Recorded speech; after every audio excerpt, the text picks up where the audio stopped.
Last autumn, I dropped by my friend Sherlock Holmes' place and found him deep in conversation with a heavy-set, ruddy-faced older man with bright, fiery red hair. I started to apologize and leave, thinking I was interrupting, but Holmes pulled me into the room and shut the door behind me. "Perfect timing, Watson," he said warmly. "I thought you were busy," I replied. "I am. Extremely busy. I can wait in the other room then." "No need. This gentleman, Mr. Wilson, has been my partner in many of my best cases, and I'm sure he'll be just as helpful in yours." The stout man started to stand up and gave a quick, awkward nod, eyeing me suspiciously with his small, squinty eyes. "Have a seat on the sofa," Holmes said, sinking into his armchair and pressing his fingertips together. His classic pose when he's in a thoughtful mood. "I know, Watson, that you love anything weird or outside the boring routine of everyday life. You've shown that by writing and, if you don't mind me saying, slightly exaggerating so many of my adventures. Your cases have always fascinated me," I said. "Remember what I told you the other day? Real life is always much stranger and bolder than anything we could imagine." "I remember doubting that," I said. "You did, Doctor, but I'll keep piling facts on you until you admit I'm right. Now, Mr. Jabez Wilson here came to see me this morning and started a story that's shaping up to be one of the most bizarre I've heard in a long time. I've always said that the weirdest mysteries are often found in small, petty crimes, or even in situations where it's not even clear if a crime has been committed. I can't tell yet if this is a legal matter, but the facts are definitely unique. Mr. Wilson, would you mind starting over?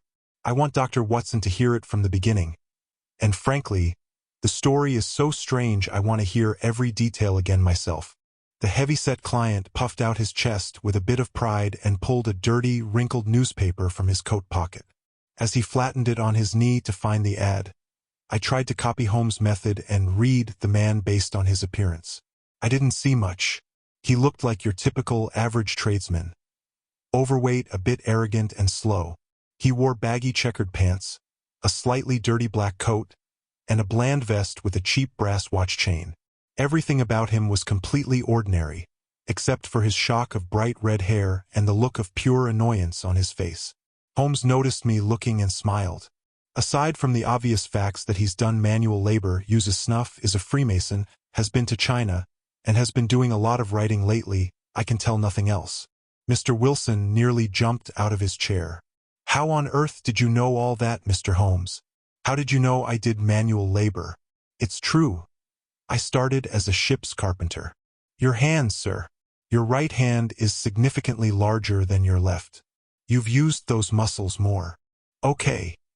But the snuff and the Freemasonry? I won't bore you with the snuff, but as for the Freemasons, you're wearing an arc and compass pin right on your chest." "Oh, right. I forgot about that. But the writing. Your right cuff is shiny and worn down for 5 inches from rubbing against a desk, and your left elbow has a smooth patch where you rest it. And China? That fish tattoo on your wrist could only have been done in China. I've actually researched tattoos, and that specific pink shading on the scales is unique to Chinese artists. Plus, you have a Chinese coin hanging from your watch chain." Mr. Wilson let out a loud laugh. "Well, I'll be. At first I thought you were brilliant, but now I see it's actually quite simple." "I think I made a mistake by explaining, Watson," Holmes remarked. "People only admire what they don't understand.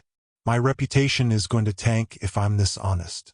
Anyway, Mr. Wilson, did you find the ad?" "Yes, here it is," Wilson said, pointing a thick finger at a column in the paper. "This is how it all started. Read it yourself."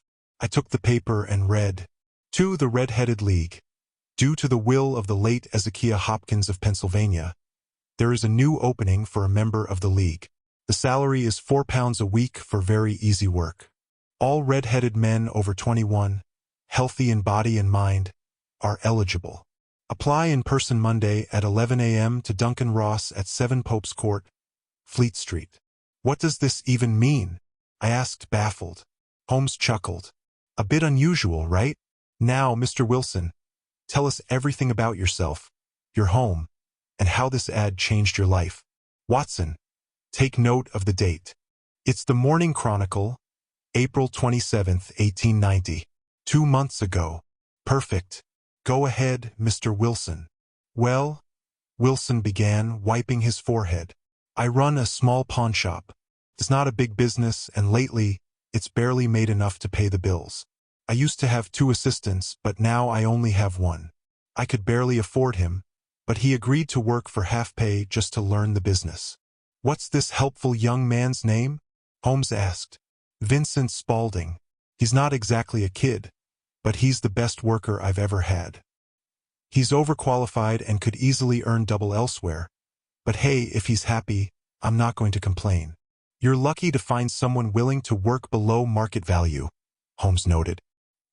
He sounds as interesting as the advertisement. Oh, he has his quirks, Wilson said. He's obsessed with photography. He's always snapping photos when he should be working. Then he disappears into the basement like a rabbit to develop them. But other than that, he's a good worker. And he still works for you? Yes, sir. Just him and a 14-year-old girl who cooks and cleans. It's a quiet house. I'm a widower with no kids. We just try to pay our debts and get by. The first weird thing happened 8 weeks ago. Spalding came into the office with this newspaper and said, I wish I had red hair, Mr. Wilson. Why? I asked. Because there's an opening in the Red-Headed League, he said. It's a fortune for whoever gets it. I hear they have more money than they know what to do with. If my hair were red, I'd be set for life. What is it? I asked. I don't get out much, Mr. Holmes. My business comes to me so I can go weeks without leaving the shop. I'm always out of the loop. You've never heard of the Red-Headed League? He asked, surprised. You're actually eligible for the job yourself. What's it pay? About £200 a year. The work is easy and wouldn't even interfere with your shop. Well, that got my attention. Business has been slow, and an extra £200 would be life-changing. He showed me the ad and told me that the league was started by a weird American millionaire named Ezekiel Hopkins. He was a redhead himself and wanted to help out other red-headed men. He left his fortune in a trust to pay guys with that specific hair color to do very simple jobs. But wouldn't millions of people apply? I asked. Not really, Spalding said. It's only for Londoners. This American was from London and wanted to give back to his home city. Plus, your hair can't just be ginger or dark red. It has to be that bright, fiery red like yours. If you applied, you'd probably get it easily, though maybe a few £100 isn't worth your time. Honestly, gentlemen, my hair is such a bright, rich shade of red that I figured if there was a competition, I had as good a chance as anyone. Vincent Spalding seemed to know so much about it that I thought he'd be helpful to have along. I told him to shut down the shop for the day and come with me. He was more than happy to take a holiday, so we locked up and headed to the address in the ad. I hope I never see a sight like that again, Mr. Holmes. Men with every possible shade of red hair had flocked to the city from all over. Fleet Street was packed, and the courtyard looked like a giant crate of oranges. I didn't think there were that many redheads in the entire country. There were all kinds of colors: straw-colored, lemon, orange, brick, dark red, clay.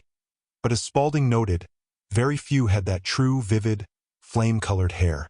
When I saw the crowd, I almost gave up, but Spalding wouldn't let me. I don't know how he did it, but he pushed, shoved, and elbowed his way through the mob until he got me right up to the office steps. People were streaming up the stairs full of hope and coming back down looking depressed. We squeezed in and finally made it into the office.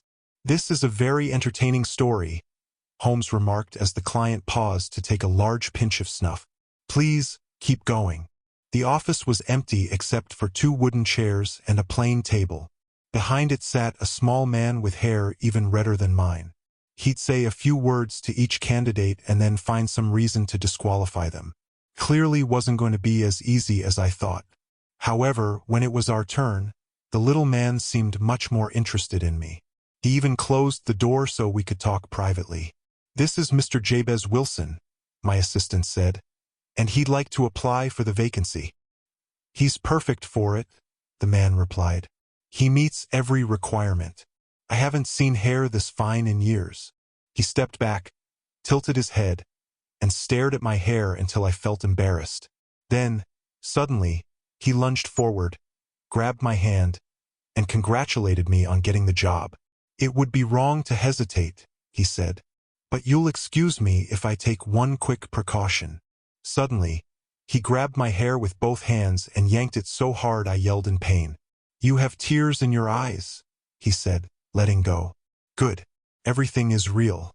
We have to be careful. We've been tricked by wigs twice and hair dye once. I've even seen people use glue that would make you lose faith in humanity." He stepped to the window and shouted to the crowd that the job was filled. A collective groan came from outside, and everyone cleared out until it was just me and the manager. "My name is Mr. Duncan Ross," he said, "and I'm also a beneficiary of this fund. Are you married, Mr. Wilson? Do you have a family?" I told him I didn't. His face immediately dropped. "Oh dear," he said seriously. "That's a big problem." The fund was intended to encourage the growth of the redhead population as much as to support them. "It's very unfortunate that you're a bachelor." I started to worry that I'd lose the job after all, but after thinking for a few minutes, he decided it was okay. "For anyone else, that would be a deal-breaker," he said.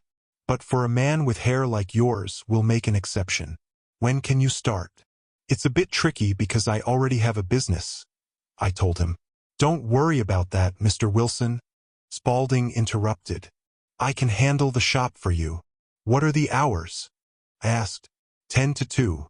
Now, a pawnshop does most of its business in the evenings, Mr. Holmes, especially right before payday. It suited me perfectly to earn extra money in the mornings. Plus, I knew Spalding was reliable and could handle things.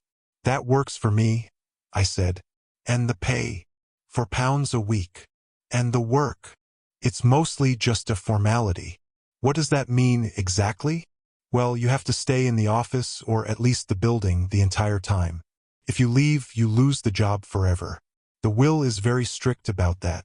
You aren't following the rules if you step out for even a second. It's only 4 hours a day. I wouldn't dream of leaving," I said.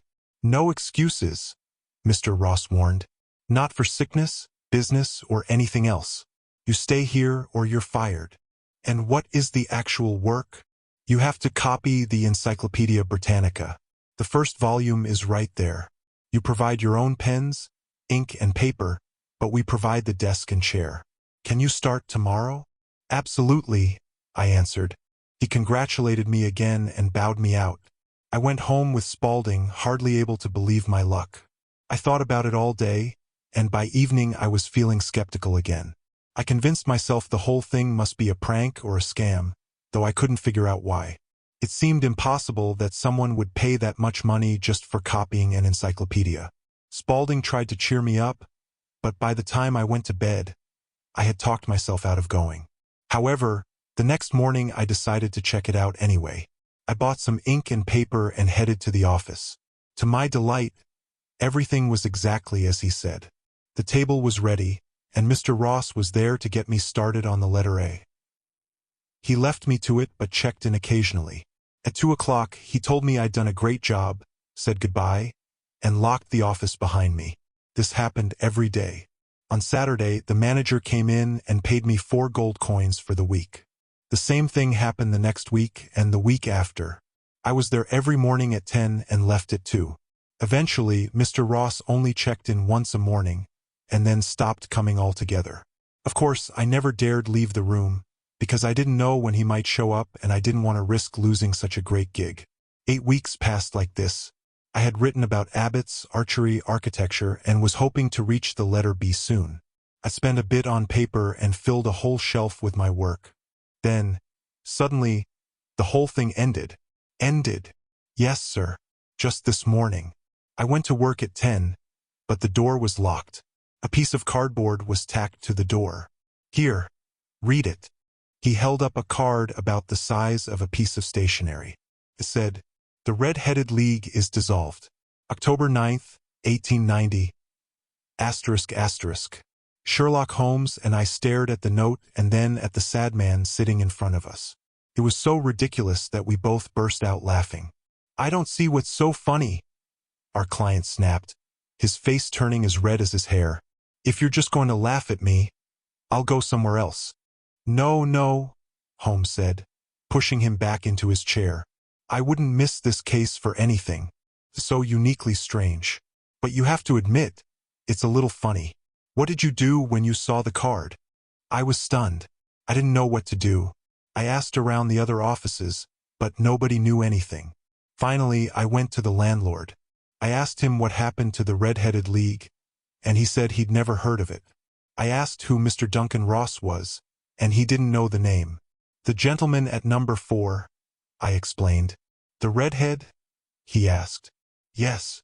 "Oh," he said, "that was William Morris. He's a lawyer who was just renting the room until his new office was ready. He moved out yesterday. He gave me an address, but when I got there, it was a factory that makes artificial kneecaps. Nobody there had ever heard of William Morris or Duncan Ross." "And then?" Holmes asked. "I went home and asked my assistant for advice, but he couldn't help. He just said I should wait for a letter in the mail. But that wasn't good enough for me. I didn't want to lose a job like that without a fight. I'd heard you were good at helping people, so I came straight to you." "You did the right thing," Holmes said. "This is a very unusual case, and I'm happy to look into it. There might be much more serious issues at play here than it seems."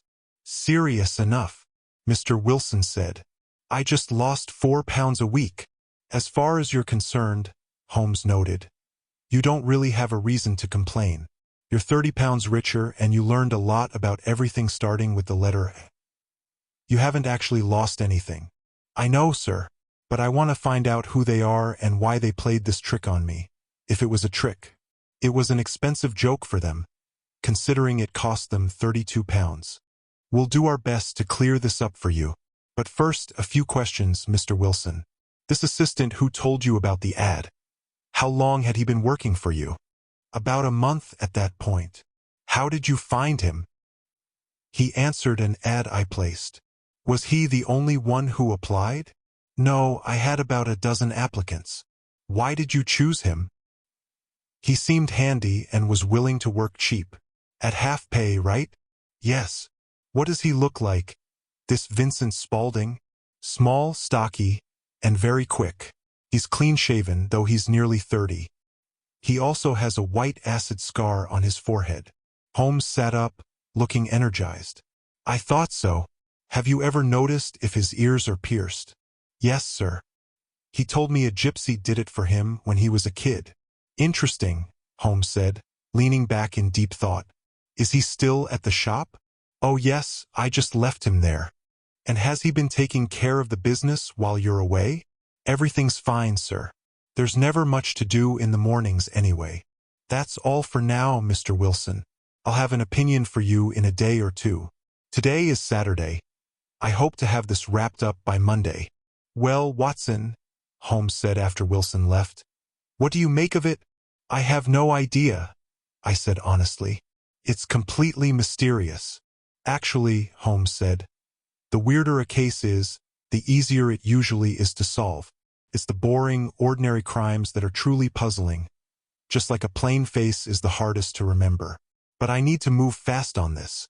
"What's the plan?" "To smoke," he answered. "This is a 3-pipe problem. So please don't speak to me for 50 minutes. He curled up in his chair with his knees tucked to his chest and his eyes closed, his black pipe sticking out like a bird's beak. I thought he'd fallen asleep. I was nearly nodding off myself, when he suddenly jumped up and put his pipe on the mantel. "Sarasate is performing at St. James's Hall this afternoon," he said. "What do you think, Watson? Can your patient spare you for a few hours?" "I'm free today. My medical practice isn't exactly overwhelming." "Then grab your hat. We'll head to the city first and grab lunch on the way. The program has a lot of German music, it's more thoughtful, and I need to do some thinking." "Let's go."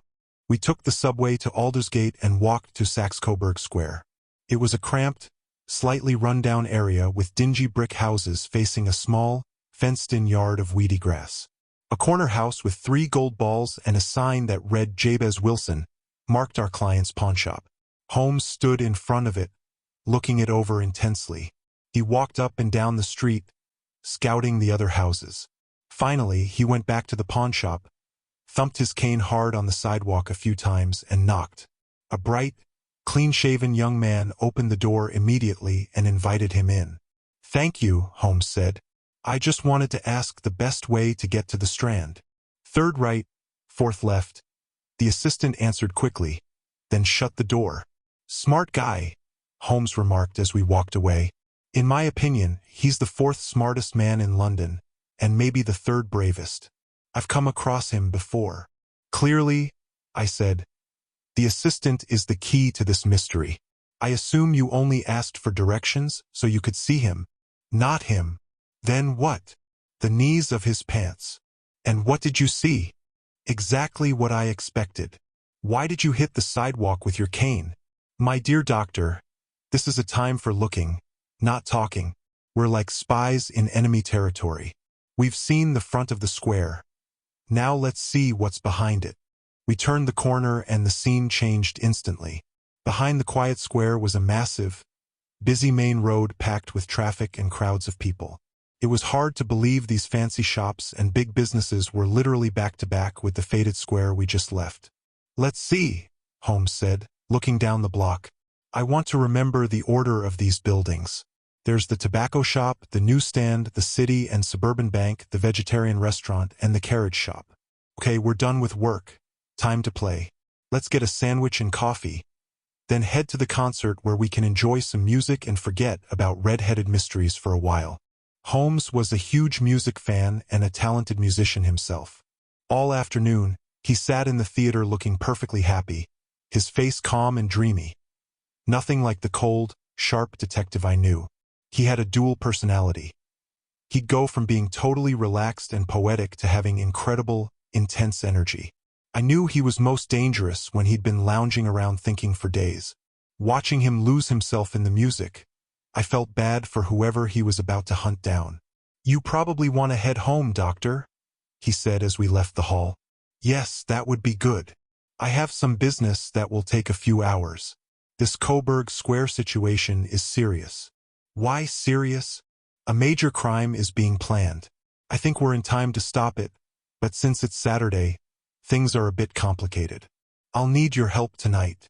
"What time?" 10 o'clock. "I'll be at Baker Street at 10. "Great. And Watson, there might be some danger, so bring your service revolver." He waved, turned, and disappeared into the crowd. I'm not a slow person, but I always felt a bit dim compared to Sherlock. We'd seen and heard the exact same things, yet he clearly knew what was happening and what was about to go down, while I was still totally confused. As I drove home, I kept obsessing over it. The Encyclopedia, the visit to the square, and Holmes' warning to bring a gun. Who was this assistant, and what deep game was he playing? I couldn't figure it out, so I decided to just wait for the night to bring answers. At 9:15, I headed to Baker Street. 2 cabs were at the door. Inside, Holmes was talking to 2 men. One was Peter Jones from Scotland Yard. The other was a tall, thin, somber man in a very professional coat. "The gang's all here," Holmes said, buttoning his jacket and grabbing his heavy riding whip. "Watson, you know Mr. Jones? And this is Mr. Merriweather, who's joining us tonight." "Back at it again, Doctor," Jones said in his usual arrogant way. "Our friend Holmes is great at starting a manhunt. He just needs an old pro like me to help him actually catch them." "I just hope this isn't a waste of time," Mr. Merriweather said gloomily. "You can trust Mr. Holmes," Jones said to him. "His methods are a bit out there and theoretical, but he's got the instincts of a real detective. He's actually been right more often than the official police a few times." "If you say so, Mr. Jones, then it's fine," the stranger said respectfully. "But I have to admit, I'll miss my card game. This is the first Saturday night in 27 years that I've missed it." "I think you'll find," Sherlock Holmes replied, "that the stakes tonight are higher and the game is much more exciting. For you, Mr. Merriweather, the stake is about £30,000. And for you, Jones, it's the man you've been trying to catch. John Clay, the murderer, thief, and forger," Jones said. "He's young, Mr. Merriweather, but he's at the top of his profession. I'd rather catch him than any other criminal in London. He's a remarkable man. His grandfather was a royal duke, and he was educated at Eton and Oxford. He's as smart as he is fast. We see his handiwork everywhere, but we can never find the man himself. One week he's robbing a house in Scotland. The next, he's in Cornwall raising money for an orphanage. I've been chasing him for years and have never even seen his face. I hope to introduce you tonight, Holmes said. I've had a few run-ins with Mr. John Clay myself, and I agree, he's a master criminal. It's past 10 though, time to move. You two take the first cab, and Watson and I will follow in the second. Holmes didn't say much during the long drive, just hummed tunes from the afternoon concert. We rattled through a maze of gaslit streets until we reached Farringdon Street. We're close, Holmes remarked. Merriweather is a bank director and has a personal stake in this. I brought Jones because, even though he's an idiot at detective work, he's as brave as a bulldog and never lets go once he catches someone. Here we are. We arrived at the same busy street we had visited that morning. After dismissing the cabs, we followed Mr. Merriweather down a narrow passage and through a side door. Inside was a hallway ending at a massive iron gate. He opened that, leading us down winding stone steps to another heavy gate. Merriweather lit a lantern and led us through a dark, earthy-smelling tunnel into a huge vault filled with large crates and metal boxes. You're safe from above, Holmes noted, looking around with the lantern. And from below, Merriweather added, striking the floor with his cane. Wait, that sounds hollow, he said, surprised. Please, be quiet, Holmes said sharply. You're risking the whole mission. Just sit on one of those boxes and don't interfere. The somber Mr. Merriweather sat down, looking offended. Holmes knelt on the floor and used a magnifying glass to carefully examine the cracks between the floor stones. After a few seconds, he stood up and put the glass away. We have at least an hour, he said. They won't move until the pawnbroker is in bed. We are currently in the basement of the city branch of a major London bank. Mr. Merriweather will explain why London's boldest criminals are interested in this room. It's our French gold, the director whispered. We've been warned someone might try to steal it. French gold? Yes. A few months ago, we borrowed 30,000 gold Napoleons from the Bank of France. Word got out that we never unpacked the money and it's still in the cellar. The box I'm sitting on alone has 2,000 coins in it. Our gold reserve is much higher than usual for a branch office, and we've been worried. With good reason, Holmes said. Now let's get ready. We need to cover the lantern. Sit in the dark? I'm afraid so. I brought cards so we could play, but the situation is too dangerous for a light. We need to hide. I'll be behind this crate, you guys hide behind those. When I flash the light, move in fast. Watson, if they fire, don't hesitate to shoot. I placed my cocked revolver on the crate in front of me. Holmes covered the light, leaving us in the most absolute darkness I've ever felt. The smell of hot metal from the lantern reminded us the light was still there. The cold air and the pitch blackness made me incredibly tense. They only have one way out, Holmes whispered. Back through the shop to the square. Jones, did you do what I asked? I have an inspector and 2 officers at the front door. Then we've blocked every exit. Now silence. The wait felt endless. It was actually only an hour and 15 minutes, but it felt like the night was over and dawn was coming. My muscles were stiff, and my hearing became so sharp I could hear the different breathing patterns of my companions. Suddenly, I saw a glint of light on the floor. It started as a tiny spark, then stretched into a yellow line. Then, silently, a gap opened and a white, delicate hand reached up, feeling around. After a minute, the hand vanished and it went dark again. A moment later, with a loud tearing sound, one of the large floor stones flipped over. Light poured out of the hole. A young, sharp face looked out, then pulled himself up until he was standing in the vault. He helped a second person up, a small man with a pale face and bright red hair.